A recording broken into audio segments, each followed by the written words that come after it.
الحمد لله نحمده ونستعينه ونستغفره ونؤمن به ونتوكل عليه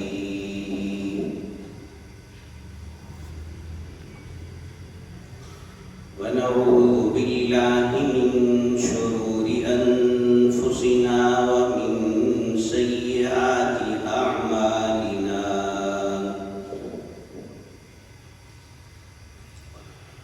من يهده الله فلا مضل له ومن يضلله فلا هادي له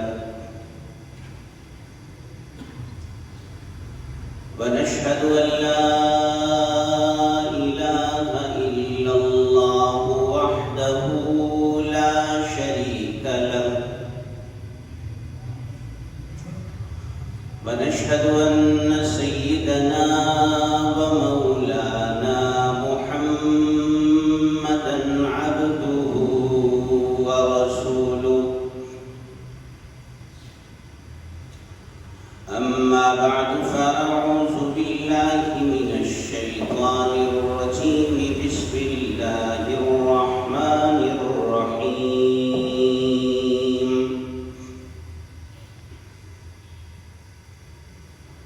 يا أيها الذين آمنوا لا تقدموا بين يدي الله ورسوله واتقوا الله إن الله سميع عليم يا أيها الذين آمنوا لا ترفعوا أصواتكم فوق صوت النبي ولا تجهروا له بالقول كجهر بعضكم لبعض أن تحبط أعمالكم وأنتم لا تشعرون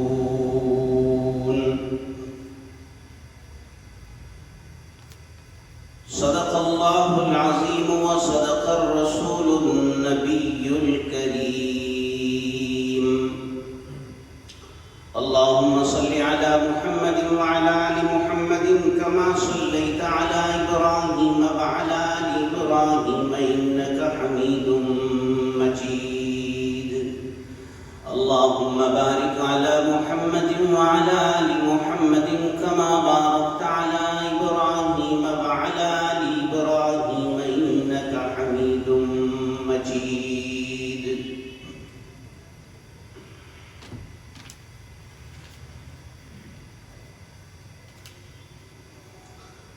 حضرات سامعین گرامی قدر معزز حاضرین مجلس،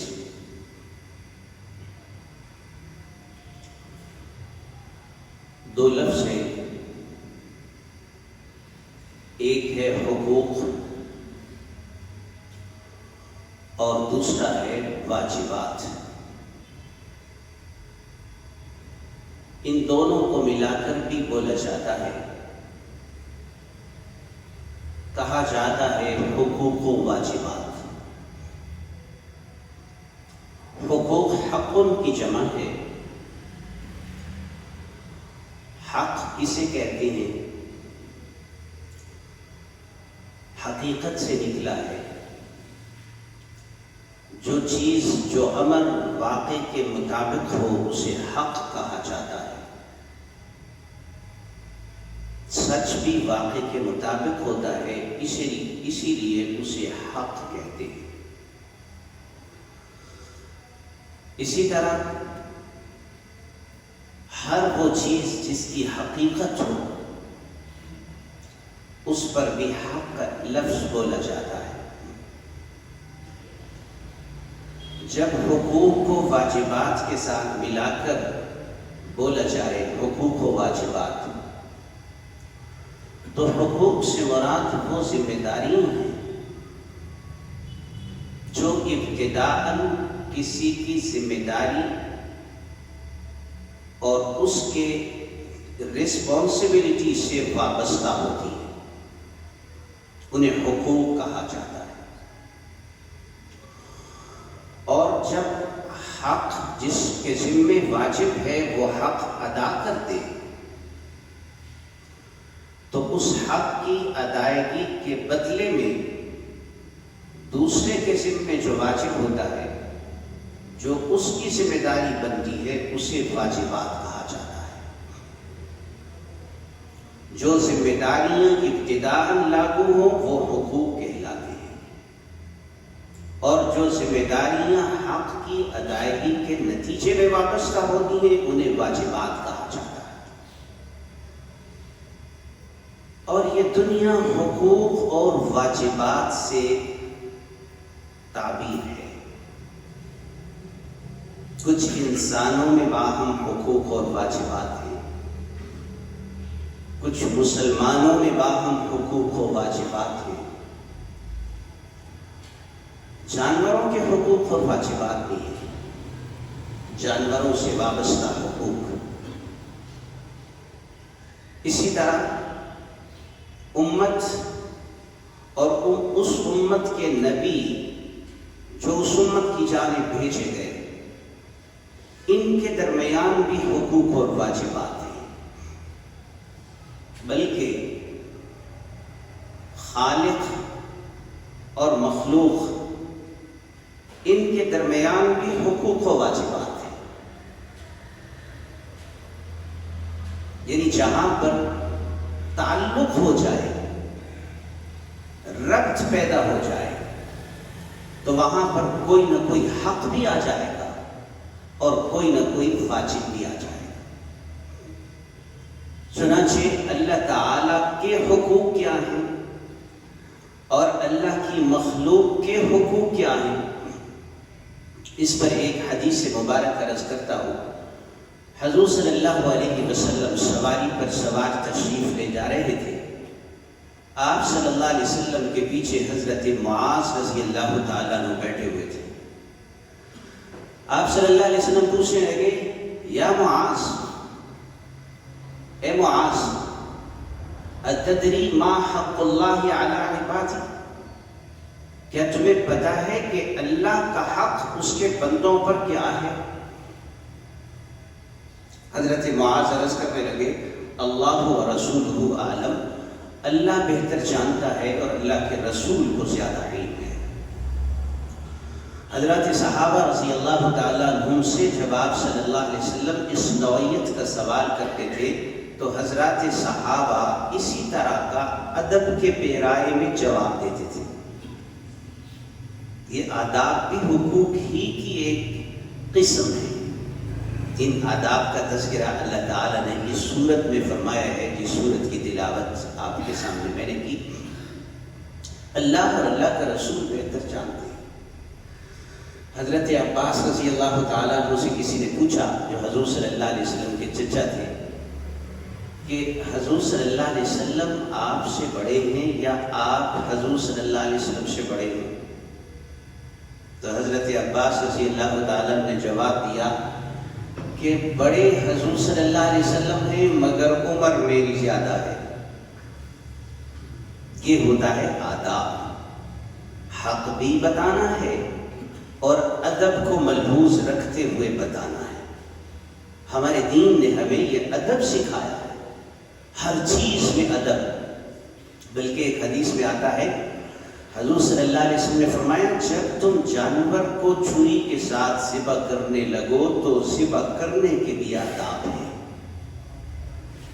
کس طرح سے ادب ہے ذبح کرنے کا؟ فَأَحْسِنُ الْقِتْلَ، چھری کو تیز کرو، چھری گڈ نہیں ہونی چاہیے، چھری سے تکلیف نہیں ہونی چاہیے، اللہ کا نام لے کر اسے ذبح کرو۔ تو دین نے تو ہر چیز کا ادب سکھایا۔ تو حضور صلی اللہ علیہ وسلم نے جب ان سے سوال کیا تو انہوں نے جواب دیا، حضرت معاذ نے، کہ اللہ اور اللہ کا رسول بہتر جانتے ہیں۔ آپ صلی اللہ علیہ وسلم نے فرمایا، اللہ کا حق اس کے بندوں پر یہ ہے، ان یعبدوہ ولا یشرکوا بہ شیئا، بندوں کے ذمے اللہ کا حق یہ ہے کہ وہ اللہ کی عبادت کرے، اس کے ساتھ کسی کو شریک نہ ٹھہرائے، توحید کے قائل ہو جائیں، توحید کا عقیدہ اعتقاد بنائے، اللہ وحدہ لا شریک ہے، اس کے ساتھ نہ ذات میں کوئی شریک، نہ صفات میں کوئی شریک، نہ عبادت میں کوئی شریک، نہ قدرت و اختیار میں کوئی شریک، نہ الوہیت میں کوئی شریک، اللہ تعالیٰ کے ساتھ کوئی شریک نہیں۔ یہ اللہ کا حق ہے، جس نے کلمہ پڑھ لیا ہے اس نے یہ حق ادا کر دیا ہے، اور جس نے ابھی تک کلمہ نہیں پڑھا، اللہ کی توحید کا عقیدہ نہیں اختیار کیا، یا اللہ کی توحید کے عقیدے کے ساتھ شرک کی آمیزش کر رہا ہے، وہ اللہ کا یہ حق نہیں ادا کر رہا، وہ حق تلفی کر رہا ہے۔ اسی لیے اسے قرآن میں ظالم کہا گیا ہے، شرک کو ظلم کہا گیا ہے کہ وہ حق نہیں ادا کر رہا۔ آپ صلی اللہ علیہ وسلم نے فرمایا کہ تمہیں پتہ ہے کہ جب بندے اللہ کا حق ادا کریں تو بندوں کا حق اللہ کے ذمہ کیا ہے؟ یہ وہ واجب ہے جو حق کے ادا کرنے کے نتیجے میں ثابت ہوا کہ جب بندوں نے یہ حق ادا کر دیا کہ توحید اختیار کر لی، شرک نہ کیا، اللہ کی عبادت اعتقاد توحید کے ساتھ انہوں نے عبادت کو انجام دیا، تو اللہ کے ذمہ کیا حق ہے؟ عرض کرنے لگے اللہ اور اللہ کا رسول بہتر جانتے ہیں۔ فرمایا کہ اللہ کے ذمہ حق یہ ہے کہ وہ اللہ بندوں کو دوزخ میں عذاب سے محفوظ فرمائے اور جنت میں انہیں داخل کر دے۔ لیکن اللہ کے ذمے جو اللہ نے حق لیا ہے، جو اللہ نے کہا ہے کہ میرے ذمے ضروری ہے، واجب ہے، حقیقت میں یہ بھی اللہ کا فضل ہے کہ اللہ نے اپنے ذمے لیا ہے۔ ورنہ حضرات فقہاء نے لکھا ہے اللہ کے ذمے کچھ نہیں ہے، اللہ اگر ذمے لے لے تو یہ بھی اس کا فضل ہے۔ جیسے حدیث میں آتا ہے، حضور صلی اللہ علیہ وسلم نے فرمایا لن يدخل احدکم عملہ الجنہ، تم میں سے کسی کا عمل اسے جنت میں داخل نہیں کر سکتا مگر یہ کہ اللہ کا فضل ہو جائے تو اللہ کا فضل اسے جنت میں داخل کرے گا۔ صحابہ عجیب سوال کرتے تھے، بخاری اور مسلم کی یہ روایت ہے، صحابہ وہاں تک پہنچ جاتے تھے جہاں تک پہنچنے سے ہمارے مسئلے حل ہو جاتے تھے۔ صحابہ نے عرض کیا یا رسول اللہ صلی اللہ علیہ وسلم ولا انت، یا رسول اللہ کیا آپ کے لیے بھی اللہ کا یہی ضابطہ ہے؟ ہمارے متعلق تو آپ نے بتا دیا کہ تم میں سے کسی کو اس کا عمل جنت میں داخل نہیں کر سکتا مگر یہ کہ اللہ کا فضل ہو جائے تو اللہ اپنے فضل سے تمہارے عمل کے بدلے میں تمہیں جنت عطا فرما دیں گے۔ تو صحابہ نے جب یہ سوال کیا تو آپ صلی اللہ علیہ وسلم نے فرمایا ولا انا، اللہ کے یہ ضابطے سب کے لیے ہوا کرتے ہیں، الا ان یتغمدنی اللہ برحمہ، مجھے اللہ اپنی رحمت اور اپنے فضل پہ لے کر ہی جنت میں داخل فرمائے۔ تو اللہ اگر کسی چیز کو اپنے ذمے بتائے اور اپنے ذمے حق کے طور پر اسے بیان کرے تو یہ اللہ کا، اللہ کے ذمے جو حق ہے یہ بھی اللہ کے فضل سے ہی حق ہوا ہے، ورنہ اللہ کے ذمے کسی کی کوئی چیز واجب نہیں ہے۔ ہاں اللہ کے بندوں کے ذمے سب کچھ واجبات اور حقوق ہیں، لیکن اللہ نے اپنے فضل سے اپنے ذمے لے لیا ہے کہ اگر کوئی شرک نہیں کرے گا تو میں اسے جنت عطا کروں گا۔ اسی بات کو اس حدیث میں تعبیر کیا، آپ صلی اللہ علیہ وسلم نے فرمایا من کان آخر کلامہ لا الہ الا اللہ دخل الجنہ، جس شخص کی زبان پر آخری وقت میں لا الہ الا اللہ کا کلمہ جاری ہوا اللہ تعالیٰ اسے جنت میں داخلہ نصیب فرما دیں گے۔ ایک مرتبہ حضرات صحابہ کے سامنے جب یہ بات آتی تھی صحابہ کا شوق بڑھتا تھا، رغبت ہوتی تھی، اللہ اتنے فضل کرنے والے، اتنے رحیم، اتنے غفور، اتنے شفیق، ہمیں مزید عمل کرنا چاہیے۔ حضور صلی اللہ علیہ وسلم اگر کسی صحابی کو یہ بتا دیتے کہ جیسے کہ عشرہ مبشرہ کو فرمایا آپ نے، ابو بکر فی الجنہ، عمر فی الجنہ، عثمان فی الجنہ، علی فی الجنہ، عشرہ مبشرہ صحابہ کے متعلق جنتی ہونے کی جب آپ نے خوشخبری سنائی تو ان صحابہ نے مزید عمل میں اضافہ کر دیا کہ اللہ اتنا فضل کر رہے ہیں تو ہم کیوں نہ اللہ تعالیٰ کے لیے عبادت میں اضافہ کر دیں۔ حضرت عثمان رضی اللہ تعالیٰ عنہ کو یہ فرمایا جب انہوں نے غزوہ تبوک میں لشکر کی تیاری میں ایک بہت بڑا حصہ اپنے مال کا راہ خدا میں دے دیا، آپ نے فرمایا ما ضر عثمان ما عمل بعد اليوم، آج کے بعد عثمان اگر کوئی عمل بھی نہ کرے تب بھی یہ جنت میں جائے گا۔ لیکن حضرت عثمان نے عمل نہیں چھوڑے، حضرت عثمان نے عملوں میں اضافہ کر دیا، راہ خدا میں خرچ کرنے میں اضافہ کر دیا، اللہ کی فرما برداری میں اضافہ کر دیا۔ ہمارے سامنے اگر اس طرح کی روایات آتی ہیں تو بعض اوقات ہماری ناسمجھی یا کم فہمی کی بنیاد پر ہم عمل سے دور ہونا شروع ہو جاتے ہیں۔ جی بڑا اللہ کا فضل ہے جی عمل نہ کرو، فضل اس لیے ہے کہ نماز پڑھو، عبادت کرو، فضل اس لیے نہیں ہے کہ چھوڑ دو، عمل کی طرف رغبت نہ کرو۔ اللہ کے فضل کی تلاش میں انسان کو بے عمل نہیں بننا چاہیے، باعمل بننا چاہیے۔ اس سوال کا جواب حضرت حسن بصری رحمۃ اللہ علیہ نے ایک مرتبہ ایک شخص کو دیا تھا۔ اس نے کچھ اس انداز سے حضرت حسن بصری کی مجلس میں یہ حدیث سنائی کہ حضور صلی اللہ علیہ وسلم نے فرمایا ہے من قال لا الہ الا اللہ دخل الجنہ، جس شخص نے بھی لا الہ الا اللہ کہہ دیا بس جی وہ جنتی ہے اور اس پر جنتی ہونے کی مہر لگ گئی اور وہ جنت میں جائے گا، اور اس کو جنت کی چابی کہا گیا ہے۔ جیسے بعض روایات میں ہے جنت کی چابی لا الہ الا اللہ ہے، جس کے دل میں لا الہ الا اللہ ہوگا، توحید ہوگی، اللہ کی وحدانیت کا اقرار ہوگا، وہ ایک نہ ایک دن جنت میں ضرور چلا جائے گا۔ حضرت حسن بصری رحمۃ اللہ علیہ نے فرمایا ٹھیک ہے لا الہ الا اللہ جنت کی چابی ہے، لیکن تالے کو کھولنے کے لیے چابی میں دندانے ضروری ہوتے ہیں، اگر دندانے نہ ہوں تو تالا نہیں کھلا کرتا، اور یہ دندانے تیری نماز، تیرا روزہ، تیرا عمل، تیری نیکی، تیری طاعت اور تیرے اچھے اعمال ہیں، اگر ان اعمال کو کر کے آؤ گے تو تالا آسانی کے ساتھ کھل جائے گا، اور اگر یہ عمل نہیں کیے ہوں گے تو بڑا مشکل ہو جائے گا تالا کھولنا۔ جیسے بعض روایات کا مفہوم ہے بدعمل اور نافرمان فاسق و فجار لوگ جن کو دوزخ میں کچھ وقت کے لیے داخل کیا جائے گا، کس کے لیے ممکن ہے کہ دوزخ کی سزا کے اوپر وہ جرأت دکھائے کہ ٹھیک ہے میں سزا لے لوں گا کچھ وقت کے لیے؟ وہ عام جہنم کا جو عذاب اور آگ کی جو شدت و تکلیف یا وہاں کے عذاب کا جو تنفع ہے وہ عام عذاب کی مانند نہیں ہے۔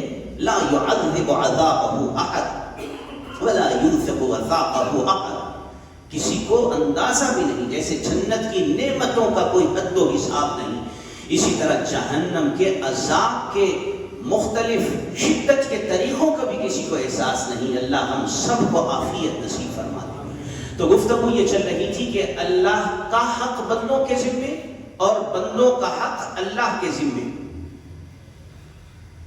اللہ کا حق بندوں کے ذمے یہ ہے کہ بندے اس کی عبادت کریں، اور بندوں کا حق جو اللہ نے اپنے فضل سے ذمے لیا ہے کہ اللہ تعالیٰ اس کو سزا نہ دے اور اس کو جنت میں داخلہ عطا فرما دے جو اللہ کی وحدانیت میں کسی کو شریک نہیں کرتا اور اللہ کی عبادت بجا لاتا۔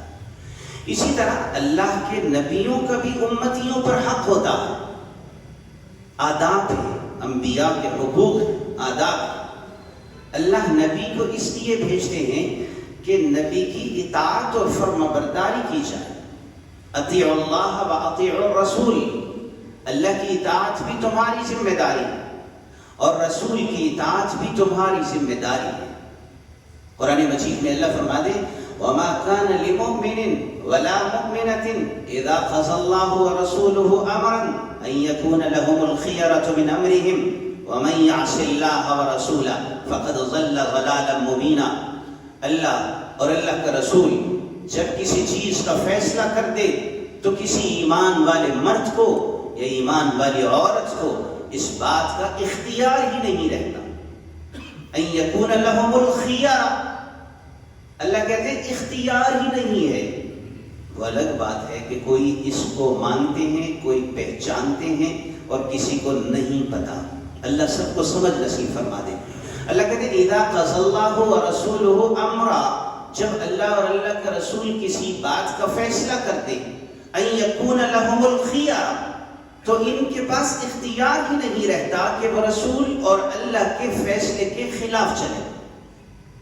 وَمَن يَعْصِ اللَّهَ وَرَسُولَهُ فَقَدْ ضَلَّ ضَلَالًا مُبِينًا، اور جو اللہ کی نافرمانی کرے، اللہ کے رسول کی نافرمانی کرے، وہ حق تلفی کر رہا ہے، وہ دور کی گمراہی میں بھٹک رہا ہے. تو میرے دوستو، اللہ کا اور اللہ کے نبی کا یہ حق ہے کہ ان کی اطاعت اور فرمانبرداری کی جائے. آپ صلی اللہ علیہ وسلم کا حق ہے ہمارے ذمے، ہم آپ کے ارشادات کی تابع داری کریں، آپ کے افعال کی بھی تابع داری کریں، آپ صلی اللہ علیہ وسلم کے کردار کی بھی تابع داری کریں. آپ نے جس طریقے سے زندگی گزاری ہے اس زندگی گزارنے کے طریقے کو اپنے اندر اپنائیں. بعض دفعہ ساتھی سوال کرتے ہیں کہ یہ کس طرح ہوگا، کوئی طریقہ بتا دیں. کوئی مشکل نہیں ہے، زندگی میں جو کام آپ کر رہے ہیں وہی کام کرتے رہیں. اگر کوئی صبح 3 روٹیاں کھاتا ہے، شام کو 4 روٹیاں کھاتا ہے، اگر کوئی بہترین قسم کی ڈشیں کھاتا ہے، آپ صلی اللہ علیہ وسلم کی سیرت اسے منع نہیں کرے گی کہ تم یہ کھانا چھوڑ دو.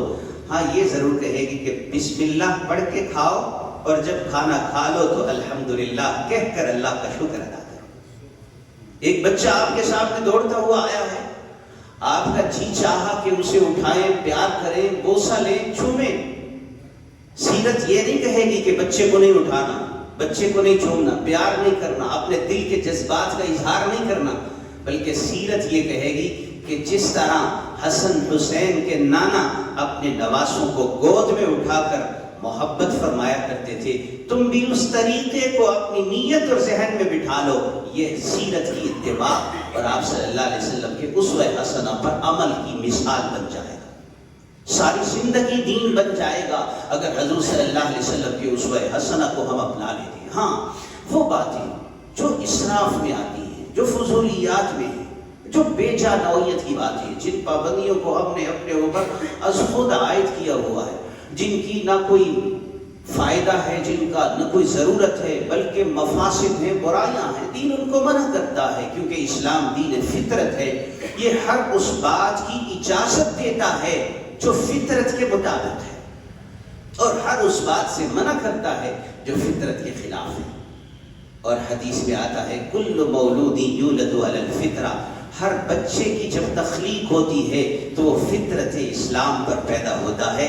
بعد میں اس کے ماں باپ کا ماحول اور اس کے گرد و پیش کا ماحول اس کے ذہن کو تبدیل کر کے اسے فطرت کے سیدھے رستے سے ہٹانے کا سبب بن جاتا ہے. تو اللہ کے نبیوں کا بھی حق ہے، آپ صلی اللہ علیہ وسلم کا بھی حق ہے کہ آپ کی اتباع اور فرما برداری کی جائے.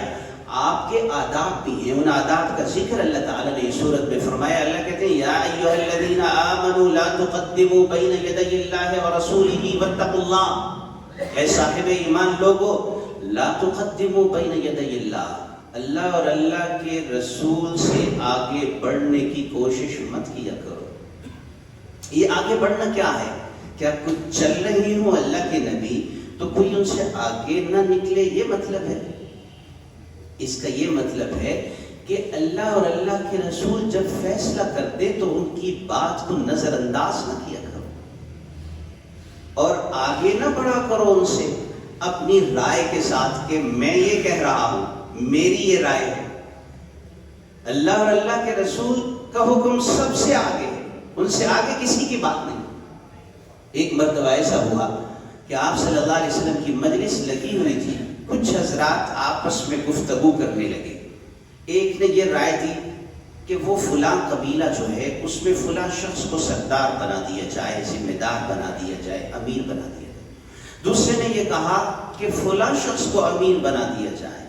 ان میں آپس میں بحث مباحثہ شروع ہو گیا. اللہ کے رسول صلی اللہ علیہ وسلم خاموش تشریف فرما ہے، لیکن آپ کو پسند نہیں ہے یہ بات کہ یہ آپس میں بحث مباحثہ میں الجھنا شروع کر دیے انہوں نے، اور میں نے ابھی ان کو کہا ہی نہیں ہے اور بتایا ہی نہیں ہے. فیصلہ تو میں نے کرنا ہے کہ امیر کسے بنانا ہے. یہ آپس میں ایک دوسرے سے بحث مباحثہ میں الجھ رہے ہیں. فرمایا لا تقدموا بین یدی اللہ ورسولہ واتقوا اللہ، اللہ اور اللہ کے رسول سے آگے مت نکلو. واتقوا اللہ، اللہ سے ڈر کے رہو. اگر اللہ اور اللہ کے رسول فیصلہ فرما دیں کہ یہ کام نہیں کرنا اگر کوئی شخص اس میں آگے بڑھتا ہے اور کہتا ہے کہ میں کروں گا، یہ بھی آگے نکلنا ہے. اور اگر اللہ کے رسول کہتے ہیں یہ کام کرو، ایک شخص اس سے پیچھے ہٹتا ہے، کہتا ہے نہیں میں یہ نہیں کروں گا، تو یہ بھی آگے بڑھنا ہے. تو اللہ اور اللہ کے رسول کی جب رائے فیصلہ آ جائے، اس فیصلے سے آگے مت بڑھو. جس کی عملی مثال صحابہ پیش کرتے تھے.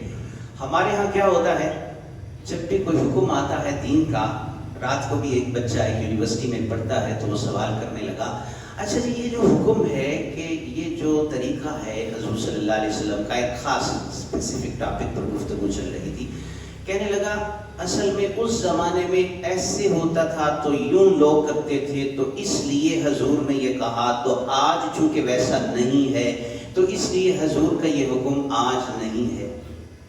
ہم یوں سوچ رہے ہوتے ہیں.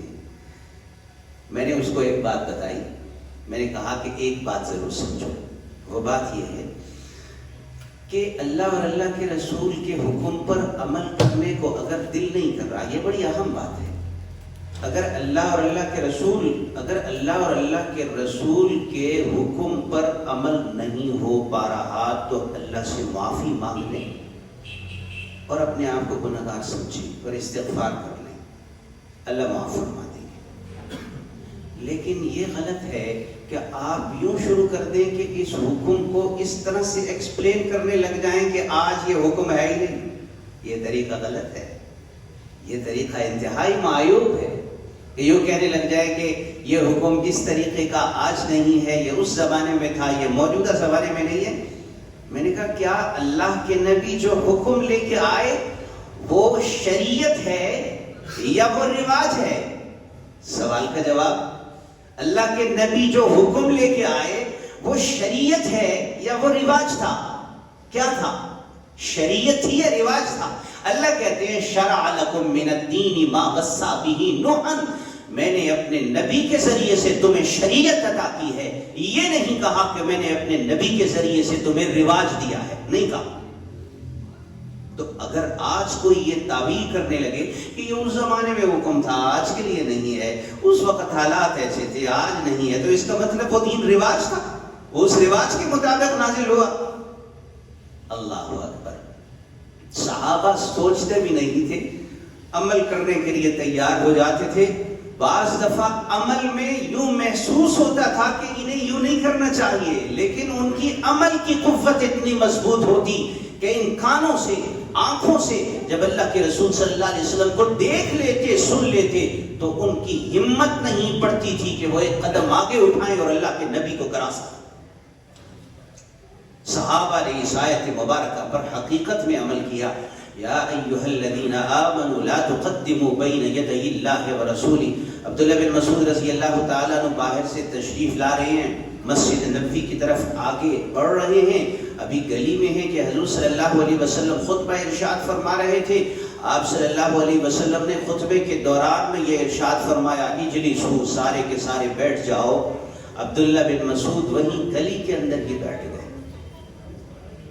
حالانکہ مسجد والوں کو کہا تھا. حضور صلی اللہ علیہ وسلم کی نگاہ پڑ گئی، ایسے اوپن جگہ تھی، اوپن ایریا تھا اور باہر نظر آ رہا تھا. عبداللہ بن مسعود کو آپ نے فرمایا تم اندر آ جاؤ. پوچھا کہ تم باہر کیوں بیٹھ گئے تھے؟ میں نے تو اندر والوں کو کہا تھا. عرض کرنے لگے یا رسول اللہ، جب آپ کی آواز عبداللہ کے کان میں پڑ گئی اجلسوا، تو عبداللہ کا تو قدم ہی نہیں اٹھ پا رہا تھا. یہ تھی صحابہ کی قوت عمل. لا تقدموا بین یدی اللہ ورسولہ، اللہ اور اس کے رسول سے آگے مت نکلو. ایک صحابی حضرت عدی بن حاتم رضی اللہ تعالیٰ عنہ، حضرت عدی بن حاتم، حاتم طائی کے بیٹے، حاتم طائی جو بڑا مشہور سخی گزرا ہے، زندگی میں 17 مرتبہ اس نے اپنے گھر کا مال لوٹا دیا تھا. 17 مرتبہ، اسی لیے بڑا سخی مشہور ہوا ہے. حضور صلی اللہ علیہ وسلم نے زندگی میں کبھی گھر میں مال رکھا ہی نہیں ہے. دن کو آتا تھا، رات کو صاف ہو جاتا تھا. آپ سے بڑھ کر کوئی سخی نہیں ہو سکتا. تو حاتم طائی کے یہ بیٹے عدی بن حاتم رضی اللہ تعالیٰ عنہ، قرآن مجید میں اللہ تعالیٰ نے حکم نازل فرمایا، کلوا واشربوا حتی یتبین لکم الخیط الابیض من الخیط الاسود من الفجر.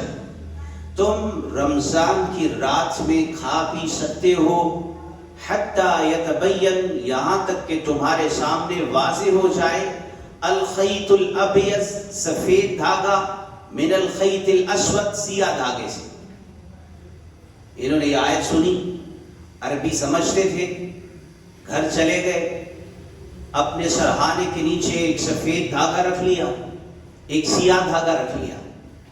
لائٹ کا انتظام ہوتا نہیں تھا، رات کی تاریکی، سحری کا وقت، اور انتظار کرتے رہے کہ سفید دھاگا اور سیاہ دھاگا، قرآن میں اللہ نے کہا ہے دونوں آپس میں الگ الگ نظر آنے لگ جائیں، تو ابھی تو نظر نہیں آ رہے، سحری کا وقت شروع ہوا ہے لیکن ابھی یہ الگ الگ نظر نہیں آ رہے۔ چنانچہ کافی وقت گزر گیا، یہاں تک کہ صبح صادق ہو گئی، مگر وہ اتنے واضح نظر نہیں آ رہے۔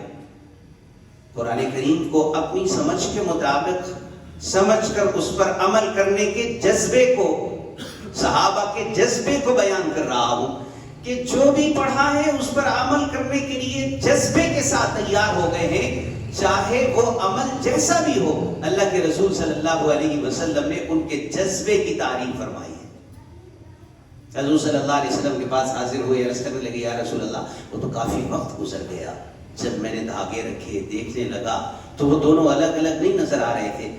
آپ صلی اللہ علیہ وسلم مسکرائے اور ازراہ ظرافت آپ نے فرمایا، آپ ظرافت بھی فرماتے تھے، خوش طبی بھی فرماتے تھے۔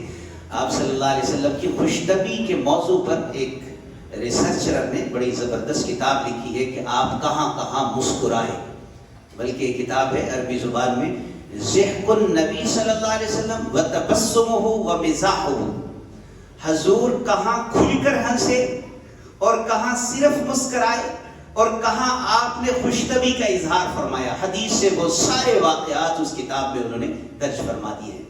تو حضور صلی اللہ علیہ وسلم نے مسکرا کر حضرت عدی بن حاتم کو فرمایا، یا عدی ان وسادک العریض، تیرا سرہانہ بڑا لمبا چوڑا ہو گیا کہ اس کے نیچے یہ سفید دھاگا بھی آ گیا، سیاہ دھاگا بھی آ گیا۔ اس سفید دھاگے اور سیاہ دھاگے سے مراد آسمان کے افق اور کنارے پر پھیلنے والی سفیدی اور سیاہی ہے۔ جب صبح صادق ہوتی ہے، جب سورج طلوع ہونے کے قریب ہوتا ہے، اس وقت سفیدی پھیلی ہوئی نمودار ہوتی ہے۔ جب سحری کا وقت ہوتا ہے، اس وقت ایک ستون نما سفیدی اوپر کی جانب اٹھتی ہے، اور وہ صبح کاذب ہوتی ہے، وہ روزہ رکھنے کا وقت ہوتا ہے۔ اس کے بعد جب پھیلی ہوئی سفیدی نمودار ہو جائے تو اس وقت صبح صادق کا آغاز ہو جاتا ہے۔ تو فرمایا اس سے مراد یہ تھا، آسمان کے افق کی سفیدی اور سیاہی، تم نے سرہانے کے نیچے ایک سفید دھاگا اور سیاہ دھاگا رکھ کے اسے دیکھنا شروع کر دیا تو تمہارا سرہانہ تو بڑا لمبا چوڑا ہو گیا کہ اس کے نیچے وہ سفیدی اور سیاہی آ گئی۔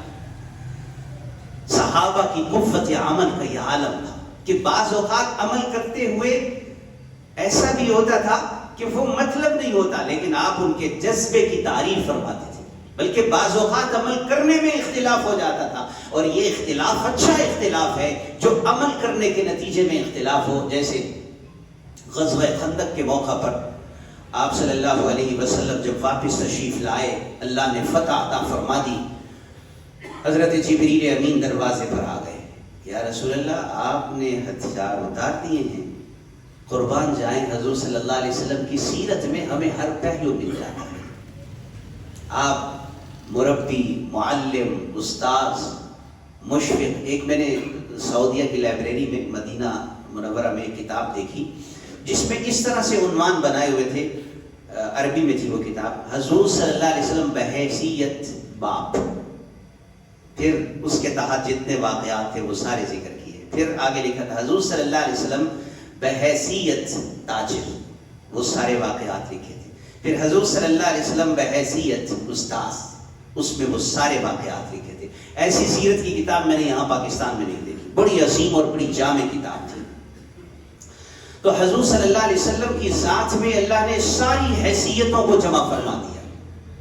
آپ صلی اللہ علیہ وسلم میں ہر حیثیت، ہر کمال، ہر وصف آپ صلی اللہ علیہ وسلم کی ذات میں اللہ تعالیٰ نے جمع فرما دیا۔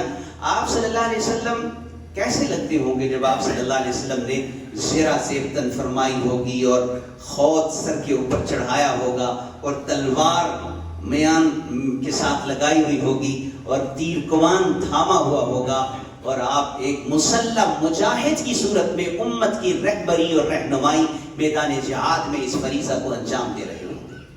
آپ صلی اللہ علیہ وسلم کی یہ سارے اوصاف ہیں۔ حضور صلی اللہ علیہ وسلم گھر میں تشریف لے آئے، آپ نے اسلحہ اور جنگ کے ہتھیار اور سامان اتار کر رکھ دیے۔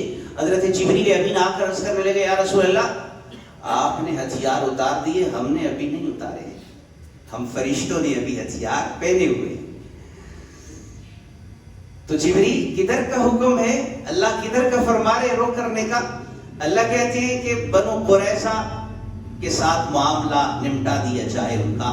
بنو قریظہ یہود کا ایک قبیلہ تھا جنہوں نے غزوہ خندق میں غداری کا ارتکاب کیا تھا، خیانت کی تھی، مسلمانوں سے کیے گئے وعدے سے انحراف کیا تھا، اور کافروں کے ساتھ مل کر مدینے کے اندر انہوں نے مسلمانوں کو نقصان پہنچانے کی سازش کی تھی۔ حالانکہ ان کے ساتھ معاہدہ یہ تھا کہ تم باہر اگر کوئی حملہ آور ہوتا ہے باہر سے مدینہ کے اوپر، تم نے اس کا ساتھ نہیں دینا، تم نے مدینے والوں کا ساتھ دینا ہے، چونکہ تم مدینہ کے اندر رہ رہے ہو تو اس علاقے کا تحفظ ہم سب کی ذمہ داری ہے۔ حضور صلی اللہ علیہ وسلم نے مسجد میں باہر تشریف لائے، صحابہ تھکے ہوئے آرام کر رہے، لیٹے ہوئے، کپڑے ہتھیار وغیرہ جو جنگ کا سامان تھا وہ ایک طرف رکھے ہوئے۔ حضور صلی اللہ علیہ وسلم نے مسجد میں آ کر یہ فرمایا، صرف ایک جملہ کہا، لا يصلين احد منكم العصر الا في بني قريظہ۔ ظہر کا وقت تھا، ظہر کے بعد کا وقت۔ فرمایا آج ہماری عصر کی نماز بنو قریظہ میں جا کر ہوگی، کوئی آدمی بنو قریظہ پہنچے بغیر عصر کی نماز نہ پڑھے۔ یہ سننے کی دیر تھی کہ صحابہ ایسے جیسے بجلی کوند گئی ہو اٹھے کھڑے ہوئے۔ وہ صحابہ جو تھکے ہوئے تھے، جو ابھی جنگ کر کے آئے تھے، جو پریشان حال تھے، وہ ایک دم کھڑے ہوئے، دوبارہ اسباب زیب تن کیے، لباس پہنے، جنگی ساز و سامان اٹھایا اور نکل کھڑے ہوئے۔ اسی لیے تو اللہ قرآن میں اپنے نبی کے صحابہ کی تعریف فرماتے ہیں، اور اللہ تعریف کرے بھی کیوں نہ، یہ اس معلم کی تیار کردہ جماعت ہے جو عام معلم نہیں ہے، جسے اللہ براہ راست تعلیم دیتے ہیں۔ علمہ شدید القوی الرحمن علم القرآن، جس کا معلم اللہ، اگر اس کے تربیت یافتوں میں فرق آ جائے، اگر اس کے تربیت پانے والے ایسے نہ ہوتے تو پھر اس معلم اور رب کی تربیت کا نتیجہ و اثر کس میں ظاہر ہوتا اگر صحابہ میں ظاہر نہ ہوتا۔ فرمایا لا یصلین احد منکم العصر الا فی بنی قریظہ۔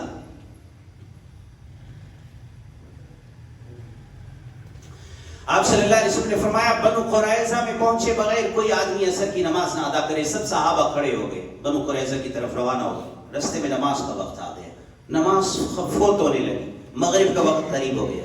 صحابہ میں اختلاف ہوا، کچھ صحابہ کہنے لگے یہاں پر ہی نماز پڑھ لو، کچھ صحابہ کہنے لگے نہیں، حضور نے فرمایا تھا کہ بنو قریظہ پہنچ کر نماز پڑھنی ہے عصر کی، چاہے ہماری نماز قضا ہو جائے ہم تو بنو قریظہ پہنچ کر ہی نماز پڑھیں گے۔ کچھ نے رستے میں نماز پڑھ لی، کچھ نے بنو قریظہ پہنچ کر نماز پڑھی۔ یہ اختلاف ہے، مخالفت نہیں ہے، اس بات کو سمجھیے۔ ایک ہوتا ہے اختلاف رائے اور ایک ہوتا ہے مخالفت۔ مخالفت بری ہے، اختلاف رائے برا نہیں ہے۔ اختلاف رائے رستے کھولتا ہے، گنجائش پیدا کرتا ہے۔ جو حضرات آئمہ کے درمیان میں اختلاف ہوتا ہے، امام ابو حنیفہ، امام مالک، امام شافعی، امام احمد بن حنبل، یہ جو حضرات محدثین کی آراء میں اختلاف ہوتا ہے، بعض اوقات امام بخاری، امام مسلم، وہ اختلاف رائے ہوتا ہے۔ حدیث کی تشریح، توجیہ، قرآن سے مسئلے کے استنباط، اس سے ایکسٹریکٹ کرنا، اس میں اختلاف رائے کا ہونا یہ گنجائش کے رستے نکالتا ہے۔ حضور صلی اللہ علیہ وسلم کے سامنے یہ اختلاف رائے پیش ہوا، یا رسول اللہ صلی اللہ علیہ وسلم آپ نے جو فرمایا تھا کہ کوئی آدمی بنو قریظہ پہنچے بغیر عصر کی نماز نہ پڑھے، ہم روانہ ہو گئے لیکن رستے میں وقت عصر آ گیا، کچھ حضرات نے یہی نماز ادا کر لی رستے میں، اور کچھ حضرات نے بنو قریظہ پہنچ کر نماز ادا فرمائی۔ فما انکر علی ہؤلاء وما انکر علی ہؤلاء، آپ نے فرمایا یہ بھی ٹھیک ہیں وہ بھی ٹھیک ہیں۔ آپ صحابہ کے جذبے کی تعریف فرماتے، عمل کے شوق کی تعریف فرماتے، صحابہ اتنے باعمل تھے، بعض دفعہ حضور صلی اللہ علیہ وسلم کو انہیں روکنا پڑتا، پیچھے آؤ تھوڑا سا، اتنا نہیں، تھوڑا سا پیچھے آؤ، اتنا جذبہ عمل۔ ایک صحابی نے کہا اللہ کی قسم آج کے بعد آئے حضور صلی اللہ علیہ وسلم کے پاس کہ ہم جا کر عمل پوچھیں آپ صلی اللہ علیہ وسلم کا، آپ گھر پہ تشریف فرما نہیں تھے۔ حضرت عائشہ رضی اللہ تعالی عنہا سے پوچھ کر گئے آپ صلی اللہ علیہ وسلم کی گھریلو زندگی کیسی ہوتی ہے، انہوں نے بتلا دی۔ ایک کہنے لگے وہیں قسمیں اٹھا لی، اللہ کی قسم آج کے بعد میں ساری رات جاگتا رہوں گا، نماز ادا کرتا رہوں گا۔ ایک نے کہا اللہ کی قسم میں ہر دن روزہ رکھا کروں گا۔ تیسرے نے بھی قسم اٹھا لی اپنے گھر والوں کے پاس نہیں جاؤں گا۔ حضور صلی اللہ علیہ وسلم صبح تشریف لائے، ان کو بلوا لیا اور سمجھایا اور بتایا اما لکم فی اسوہ، میں محمد الرسول اللہ کے ساتھ میرا سب سے زیادہ تعلق، تم اس حد تک رہو جہاں تک میں تمہیں رکھوں، میرے سے آگے نکلنے کی کوشش نہ کرو، میرے سے آگے مت بڑھو۔ میں رات کو سوتا بھی ہوں، میں آرام بھی کرتا ہوں اور میں عبادت بھی کرتا ہوں، میں گھر والوں کا حق بھی ادا کرتا ہوں، میں کبھی نفلی روزہ رکھتا بھی ہوں اور کبھی نفلی روزہ چھوڑ بھی دیتا ہوں، نہیں رکھتا ہوں۔ یا ایھا الذین آمنوا لا تقدموا بین یدی اللہ ورسولہ، اے صاحب ایمان لوگو اللہ اور اللہ کے رسول سے آگے مت نکلو۔ اللہ سے دعا ہے اللہ تعالیٰ مجھے اور سب کو عمل کی توفیق عطا فرمائے۔